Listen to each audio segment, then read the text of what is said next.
donné un livre sur Félix Leclerc qui raconte sa vie, qui raconte c'est un colloque qu'il y a eu sur Félix qui est vraiment extraordinaire. Alors, M. Ferland, vous êtes nommé pour le Cercle des grands amis de Félix, entre autres avec la contribution que vous avez faite ici à l'espace Félix Leclerc. Comment ça a été de lancer l'espace Félix Leclerc? La première chose, c'est qu'on a senti dans les gens de l'île à l'époque, par ce qui nous était rapporté, on va dire ça comme ça, que les gens voulaient avoir un lieu dédicacé qu'on appelait l'espace, qu'on a appelé l'espace Félix Leclerc, mais ça a été un petit peu compliqué de réaliser ça. Vous avez vu le témoignage de Pierre tantôt. La madame la sous-ministre, je me souviens très bien d'elle. Je l'ai d'ailleurs rencontrée à l'époque. Puis elle dit, M. Ferland, il n'est pas question qu'on fasse ça à l'île. Alors, aujourd'hui, bien, ça a été fait. Puis, je veux dire merci à l'époque. Je vous en ai parlé un petit peu tantôt, mais le financement de tout ça, ça a été un petit peu compliqué. Puis le suivi de la construction. Fait que ma bonne amie André, on était toujours ensemble dans des causes à débattre à l'époque. On se parle encore aujourd'hui.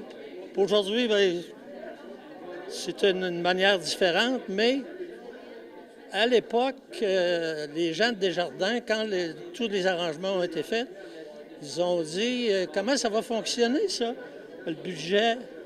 J'ai dit, moi, j'ai quelqu'un qui je connais bien, puis il va s'en occuper. C'était Mme Marchand. C'est comme ça qu'elle a suivi la construction avec la compagnie à l'époque qui a fait les travaux, Construction Citadelle, et Gilles, le propriétaire. Et c'est devenu une réalité. André me disait en 2002, ça fera 20 ans demain, c'est sûr, on avait 20 ans de moins. Donc, Mme Marchand, vous avez parlé justement lors de votre mot que ça va faire 20 ans, comme M. Ferland vient de le dire. C'est quelque chose, 20 ans, comment vous vivez ça, ce 20e anniversaire qui va arriver l'an prochain?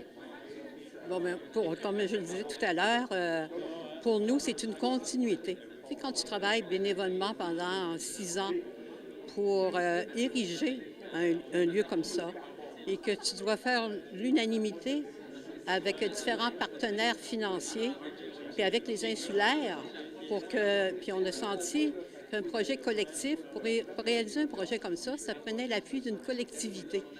Donc, rallier tout le monde à notre mission, à dire oui, ça se peut, on va passer à travers financièrement, à faire des bilans pro forma pour dire que oui, c'est réalisable, attacher le financement pour aller chercher le million pour le construire, donc donner la crédibilité qu'on était capable de le faire, mais c'est sûr que ça prenait un appui d'une collectivité, un appui du milieu pour arriver à ceci.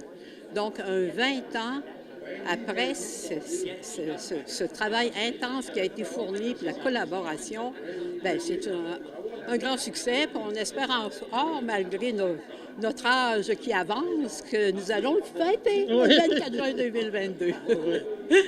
Encore une fois, oui, allez-y. Excuse, Jean, une chose qu'on a entendue tantôt, une dame qui s'appelle Nicole Rollet-Bédard, puis elle a été en même temps la fondatrice du journal Autour de l'île. Alors, c'est un dossier, elle, qu'elle suivait de très près. Puis ça aussi, ça avait été un dossier compliqué, puis c'est un petit aparté que je voulais faire. Et moi, je voulais juste ajouter que j'ai toujours été impliquée dans le domaine culturel à l'île d'Orléans, que je suis maintenant copropriétaire de l'Auberge de la Gauliche, mais que j'ai été administratrice du Théâtre Paul Hébert pendant 10 ans. Et le théâtre a duré 10 ans à l'île d'Orléans à cause des efforts de plusieurs bénévoles et de plusieurs personnes qui ont aussi cru à ce projet qui a eu lieu à Saint-Jean-de-l'Île d'Orléans.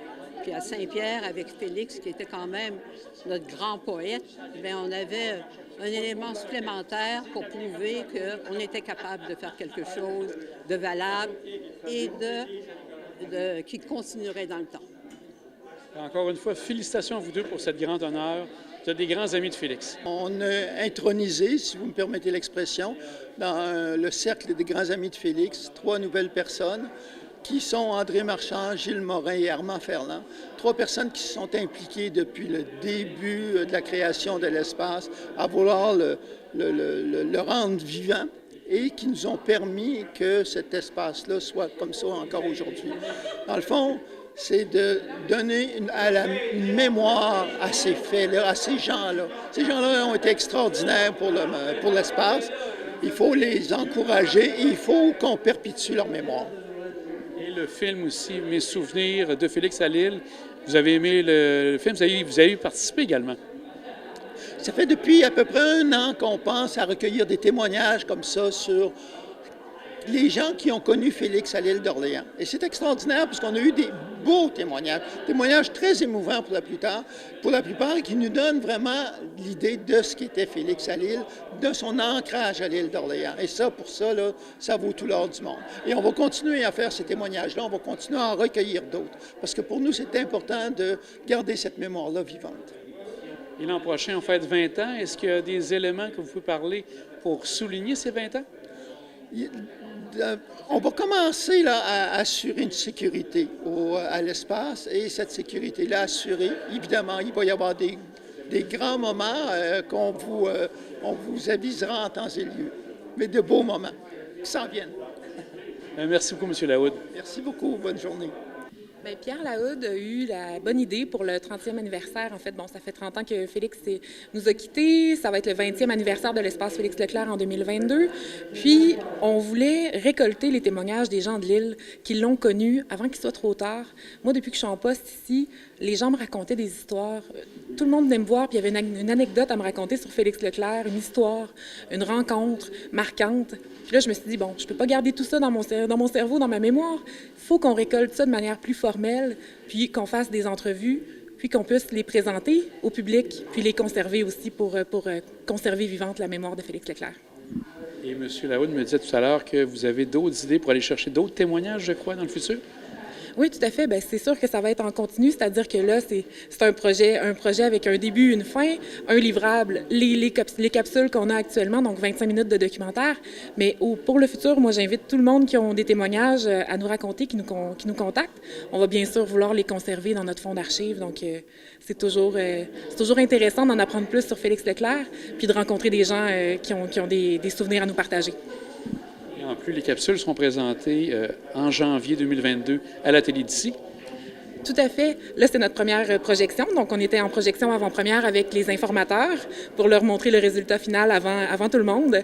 Cette fin de semaine aussi, on va présenter le documentaire au grand public ici à l'espace Félix Leclerc. Ensuite, il va être diffusé auprès de la télévision d'ici mi-janvier, je pense, pendant quelques semaines. Donc, pour que tout le monde puisse le voir. Puis l'été prochain, il va être disponible également à l'espace Félix Leclerc pour les visiteurs. Encore une fois, bravo. Un très, très beau court-métrage.